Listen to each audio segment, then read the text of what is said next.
Jesus, sa pangingini namin makilahok sa misyon ng iyong simbahan ang ating pong itutugon. Panginoon, magsugo ka ng mga bagong alagad. Panginoon, magsugo ka ng mga bagong alagad. Sa mga pagkakataon, nakalimutan namin ang aming tungkulin ipahayag sa lahat ng dako ang mabuting balita, tugon. Panginoon, magsugo ka ng mga bagong alagad. Sa aming pakikisangkot sa gawain taliwas, sa atas ng mabuting balita, tugon. Panginoon, magsugo ka ng mga bagong alagad. Sa mga sandaling naging hadlang kami upang sumampalataya ang iba, tugon. Panginoon, magsugo ka ng mga bagong alagad. Dakilang Ama, ang gawain ng kaligtasan ay naganap na ng iyong anak. Ngunit ang pagsasabuhay at pagsisiwala sa lahat ng dako ukol sa kaligtasan ay bago pa lang nagsisimula. Panginoon, sa pagdami ng mga sandata ng karahasan, gawin mo kami instrumento ng kapayapaan. Sa gitna ng dilim, mamuhay nawa kami sa liwanag ng iyong katotohanan. Sa gitna ng pagkanya-kanya, maging saksi nawa kami ng pagkakaisa. Sa maraming gawain ng kasakiman, gawin kaming daluyan ng pagbibigay sa di makatwirang pangangasiwa. Ang kabulungan ng iyong kagandahang loob. O Diyos na walang hanggan, humantong nawa sa kaganapan ang gawain iyong napasimulan.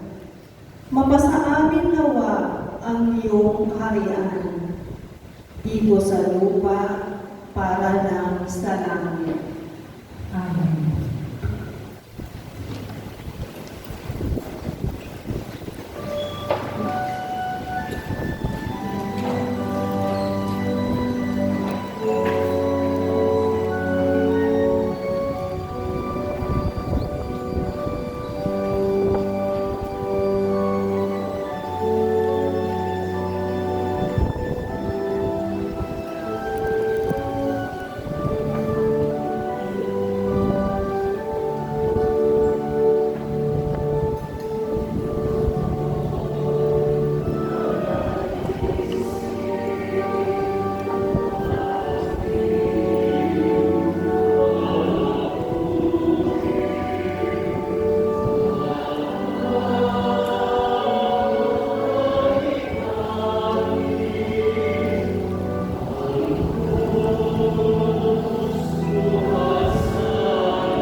Nang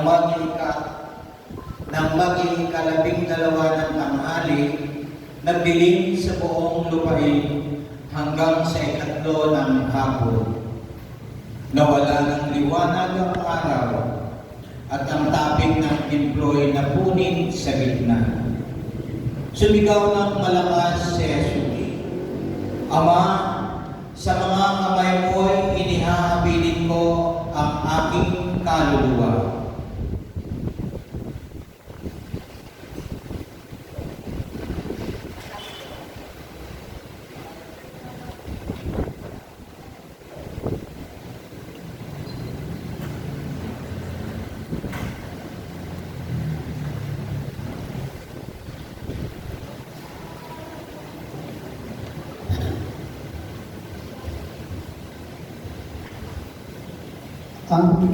Ang kapitong wika ng Panginoon Yesu Kristo.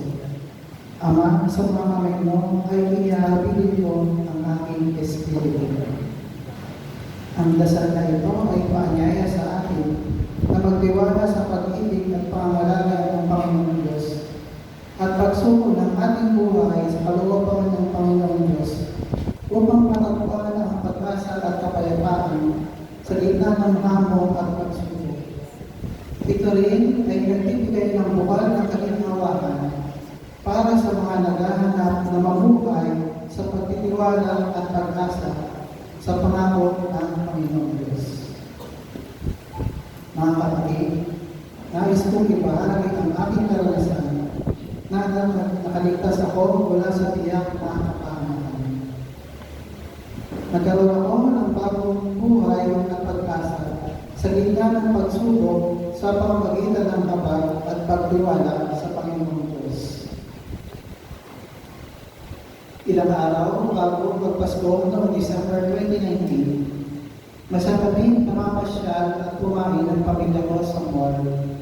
Sa di inaasahan, nakaranas ako ng pagkatuyo ng lalamunan, pagmanhid sa leeg hanggang dibdib. Nakasabay ng malamig na pagpapawis na noon ko lamang naranasan. Ito ay naganap habang kami ay naglalakad sa loob ng mall. Alam ko na sa sandali iyon ay nasa panganib ang aking buhay. Labis ako nag-alala at natakot. Nalungkot din ako sapagkat napalitan ng aming kasiyahan ng kalintuhan at pag-aalala. Pumasok sa isip ko na ito marahil ang sintomas ng pagkakataon. Naisip ko na baka ito na ang oras ko at mga sandaling huling makakasama ko ang aking pamilya. Nagdasal ako sa aking isipan, Lord, pinagkakatiwala ko na ang aking buhay sa inyo, kayo na po ang bahala sa akin. Hindi kami nag-aksaya ng panahon at nagmadali kami pumunta sa pinagmalapit na hospital. Nakonfine ako ng 3 araw. Ang blood test result ko ay normal. Ganon din ang treadmill stress test ay pasado din. Walang nakitang problema ang mga doktor sa pagkakataon na iyon. Nakalabas ako ng hospital bago magpasko. Masaya ako na makapiling muli ang aming pamilya. Nagkaroon ako ng kapanatagan sa aming kalooban. Masaya kami nakapag-celebrate ng Christmas ng aking pamilya nang may buong pasasalamat sa Panginoong Diyos. Naisip ko na marahil may plan pa sa amin ng Panginoong Diyos. Sa bisperas ng bagong taon din yun, lumuwas kami ng pamilya ko mula sa Taos Alto Pasig sa kapatid ng misis ko para doon magsalubong ng bagong taon. Kinagabihan, bago magsalubong sa bagong taon, nakaramdam ako ng paghihirap sa gawing ibaba ng puso ko, para bang hindi na dalawan ng kinain ang pakiramdam. Nagpatuloy ang nararamdaman ko at bumuti kinaumagahan na. Noong umaga din yun ay bumalik na kami sa Santa Rosa. Nang ligtas at okay ulit ang pakiramdam ko.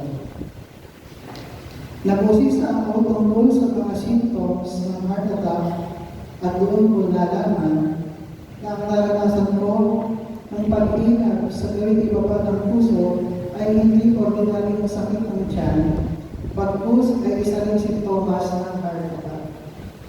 Napagdasal ako at nagpasalamat kay Lord na ako ay nakaligtas sa pangalawang pagkakataon.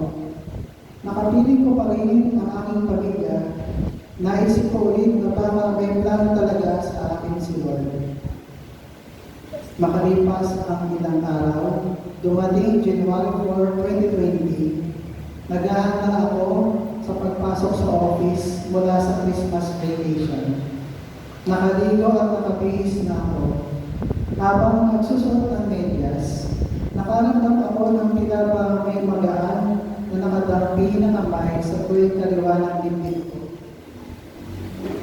First time ko ito naranasan at hindi ko ito pangkaraniwan sa akin. Para bang merong nagpapaalala sa akin. Dahil malapit pa din sa puso, hindi ko pinaniwala ang mga sandaling iyon. Nagpasama ako sa misis ko para magpa-check up sa malapit na hospital. Subalit, walang cardiologist sa kadahilan nakapakasyon pa ang nakararaming doktor sa mga panahon na iyon. Sa pagkakataon na iyon, ay nagtungo na kami sa Medical City South Luzon, Santa Rosa.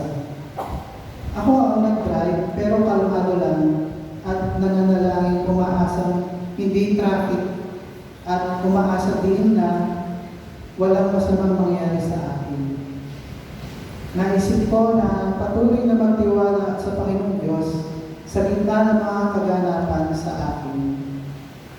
Nagdasal ako at pinagkatiwala ko na ang mga sandaling iyon sa Panginoong Diyos. Ligtas kaming nakarating sa ospital. Sa ER ng ospital, nakaupo ko ng maayos doon sa gitnang bahagi ng higaan na parang walang panganib sa buhay ko. Hindi ko may paliwanag ang comfort o kaluwagan na nagaan ako sa mga sandaling iyon. Mas nag-aalala pa ako sa misis ko kaysa sa akin dahil di siya mapakali. Kinuhanan ako ng dugo para matest. Habang hinihintay ang blood test result, yung isang medical staff may nilagay na maliit na aparato sa gawing dulo ng higaan. Na-realize ko ang aparato ay yung ginagamit na pang-revive sa mga na-heart attack. Nakita rin ng misis ko ang aparato at para bang nag-relax siya. Hindi ako nagpakita ng pag-aalala sa misis ko para manatili din siyang kalmado. Nangungusap ako sa isipan ko na hindi ako pababayaan ng Diyos. Natagalan ang blood test result dahil inulit sa pangalawang beses. Marahil may nakaiba sa resulta ng blood test. Dumating na ang blood test result at nagtitinginan ang mga medical staff sa ER na tila nagtataka sila at marahil ayaw nila munang ipaalam sa amin ang resulta. Sa mga sandaling iyon, nakaupo pa din ako at normal. Inusisa na ng misis ko ang medical staff tungkol sa blood test result. Normal ang blood test result. Maliban sa nakabukod ng test result na tinatawag na troponin level. Ang na-measure ay 33,000, pero ang normal range lamang ay 7 to 9. Kaya, pinag-inom ako ng aspirin at iba pang blood thinner o pampalagnaw ng dugo para maiwasan ang blood clot na maaaring maging dahilan ng stroke or heart attack. Sapagkat ang medical condition pala ng mataas ang troponin level ay heart attack rate sa ibang anyo. Nilipat nila ako sa ICU para mas mapantay nila ang vital signs ko. At sa sandaling iyon ay pansamantala na pahiwalay ako sa misis ko. Siya pa rin iniisip ko, bukod sa tensya, ay siguradong gutom na dahil hindi pa nakapag-agahan kung tayo na umalis kami sa bahay hanggang sa mga sandaling iyon. Kaya sa kanya ako mas nag-aalala. Sa mga sandaling iyon sa ICU, nagdasal ako na, Lord, pinagkakatiwala ko na sa iyo ang aking buhay. Sabi ko, bahala na po kayo, Lord, at huwag niyang pababayaan, huwag niya akong pababayaan. Bigyan din niya ng kapanatagan ang misis ko. Sa mga sandaling iyon, naisip ko na gumagawa ang Panginoong Diyos para sa kaligtasan. May pinagaling ang Panginoong Jesucristo, isang lalaking paralisado, at siya ay tuligsa ng mga palasero dahil pinagaling ang lalaki sa araw ng pamamayan. Sinabi ng Panginoong Jesucristo sa John chapter 5 verse 17, ang aking Ama ay patuloy sa kanyang gawain hanggang ngayon at gayon din ako. Kaya yung naisip ko na Bible verse, naisip ko nga na may ginagawang paraan o ginagawa ang Panginoon sa akin. Nagpasalamat ako kay Lord at hindi ko na napigilan ang pagluha ko. Pero mabilis kong pinigilan ang aking luha para di mapansin ni Mrs. Para hindi siya mag-alala at mag-isip na sumusuko na ako dahil sa pagluha ko. At para hindi rin siya panghinaan ng loob. Doon sa ICU, ang mga kondisyon ng mga kalapit na pasyente ay kritikal at mga matatanda. Halos isa-isa silang pinapawian ng buhay dahil sa iba-ibang karamdaman. Narinig ko na lamang nag-iiyakan ang mga pamilya sa labas ng pinto ng ICU.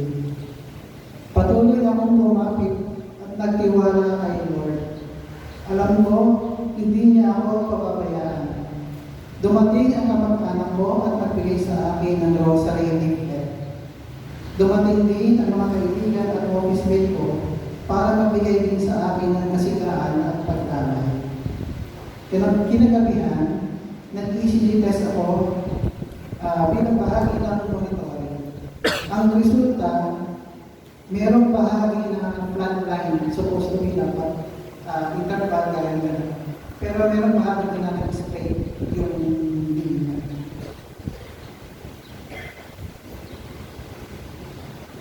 Na ang ibig sabihin ng flatline ay maaaring magkaroon ng severe heart attack anytime na maaaring mawala na ako.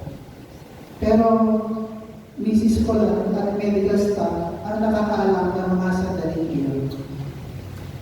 Hindi nagsayang ng panahon ang interventional cardiologist at kinusap ako sa isa sa dalawang procedure sa akin. Parang naalala ko lang na tugon ko sa doktor ay kayo na pong bahala mo. Mga hating gabi, nag-undergo ako ng mabilis, maingat at tagumpay ng angioplasty. Ginamit ni Lord ang mga doktor para maligtas ako. Kinabukasan, sa panahon ng katahimikan, binabasa ko yung rosary leaflet ng paulit-ulit. Na-realize ko na nag-rosary na pala ako na hindi ko naman ginagawa noon. Sa pamamagitan ng kamag-anak at kaibigan, na-realize ko na blessed pa rin ako. Marahil ang rosary leaflet ay para ng Lord para lalo akong mapalapit sa Kanya.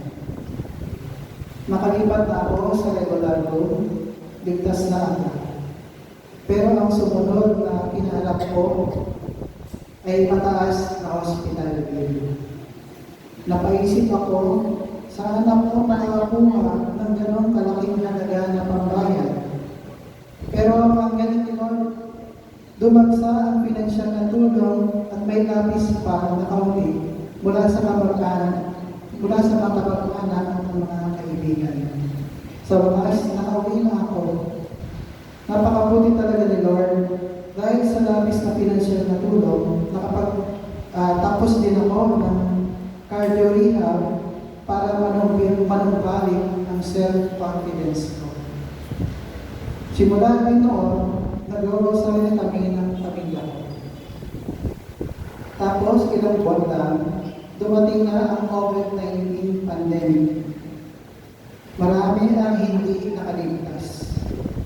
Para sa akin, God's timing is perfect. Hindi niya hinayaan na mangyari ang karamdaman ko sa panahon ng pandemic.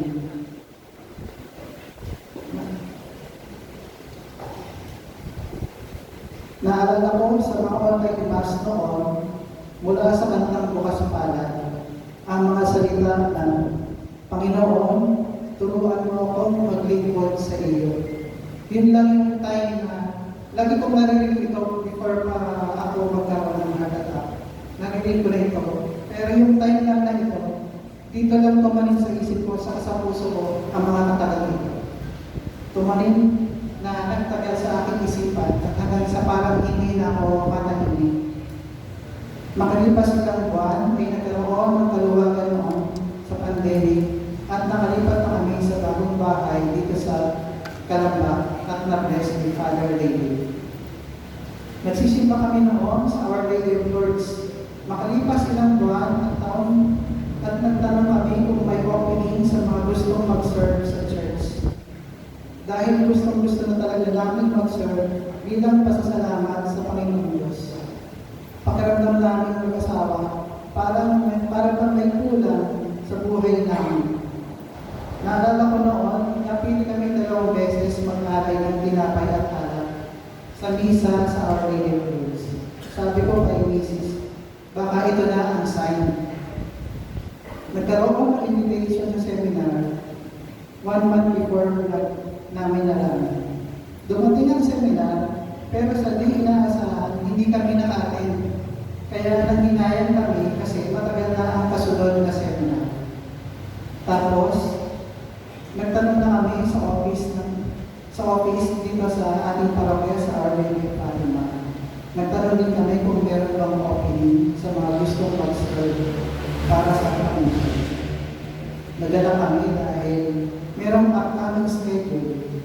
Ganon din, 2 beses kami napili muli na mag-alay ng tinapay at alak sa misa dito sa ating parokya. Naalala ko si Sister Leona ang nagdalaw sa amin kung gusto mag-alay at masaya namin tinanggap. Sabi ko sa sarili ko, ito na talaga ang sign. Tila ba hinaan na kami ni Lord sa paglilingkod. Nagkaroon ng panawagan ng EMHC seminar last year at hindi na ako nagdalawang isip pa. Natanggap ako at naglilingkod na bilang EMHC. Si Mrs. ay natanggap naman bilang LCM. Ito ang plano sa akin ni Lord. Nalabasan ko ang 3 beses na heart attack dahil na rin sa pinagkatiwala ko na ang aking buhay kay Lord sa panahon na ako ay nasa panganib. Marahil ang magaan na tila kamay na nakatampi sa kanang bibig ko ay paalala na sinasabi sa akin ni Lord na huwag akong mag-alala. Magtiwala lang ako at umasa na hindi niya ako papabayaan. Tulad ng pagkatagumpay ng Panginoong Jesucristo sa kamatayan sa krus at muling pagkabuhay sa 7 araw. Ito ay dahil sa pagsunod sa kalooban ng Diyos Ama at dahil din sa pagtiwala sa pangako ng Diyos Ama sa pag-asa